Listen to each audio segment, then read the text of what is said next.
Hello, everybody, and welcome to another episode of The Rewire. This one is again for kids and for parents, and the topic today is about being honest with your children about your emotions and what you're feeling.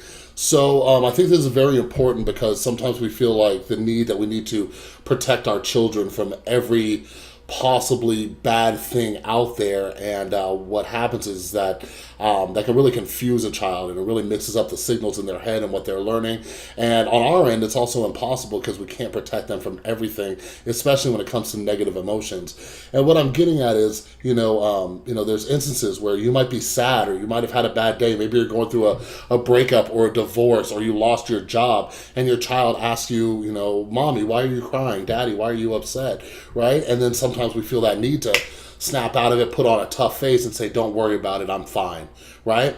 And what happens is that actually greatly confuses a child, because they're, especially up until the ages of like 11 or 12, they are doing their best to make sense of this world, So my son's 8 years old. He's in the prime time where they're trying to understand this world, and their brain's actually developing. So you have a left hemisphere and a right hemisphere, and they both have two really different responsibilities. And when we're talking about emotions, your left hemisphere of the brain is meant for processing verbal communication and a whole bunch of other things, right? It's also for logic and analyzing situations. It's a very just kind of black and white of things. That's what your left side of the brain is for.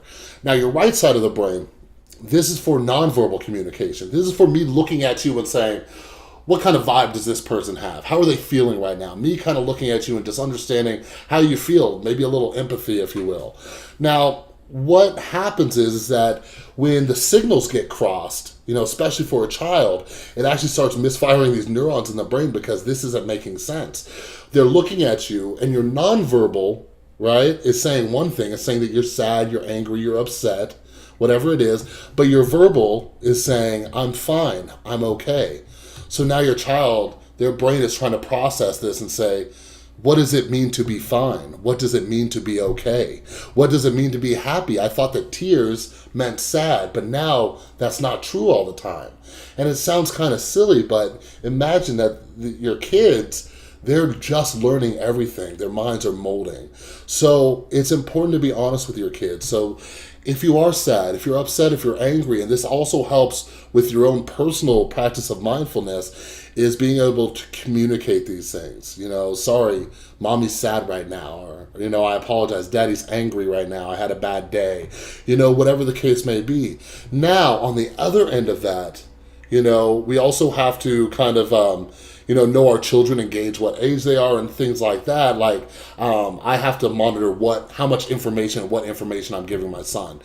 To a certain extent, him just knowing what emotion I'm going through can be enough, and sometimes, what I have to do for him is just say, hey, it's been a long day, it's been a rough day, I'm going to need to sit down and relax for a little bit. Maybe I need to lay down and read a book, whatever it is, to kind of reset myself. For me, mostly, I go in and do a mindfulness practice, and that's kind of the next part of this, all right?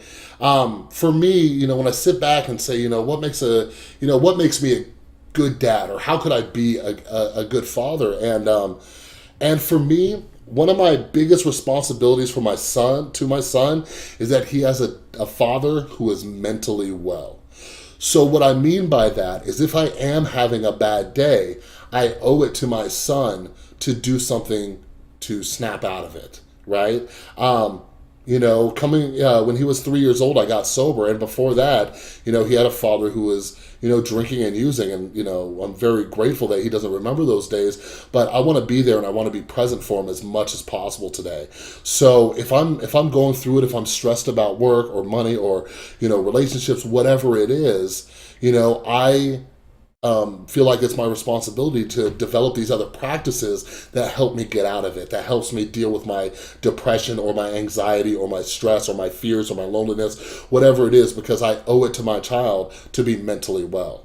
So just remember that you got to find that balance of being honest with them about your emotions, while also taking the necessary steps to be mentally well yourself. So that way you can have this loving, kind, caring relationship with your child, where your child isn't wondering all the time why mommy's sad or daddy's sad. You also have to remember your child's going through a stage where their brain isn't fully developed and they think the whole world revolves around them. So if I'm constantly sad, constantly angry, constantly anxious, whatever the case may be, my child, whether they want to or not, is going to take a lot of that responsibility.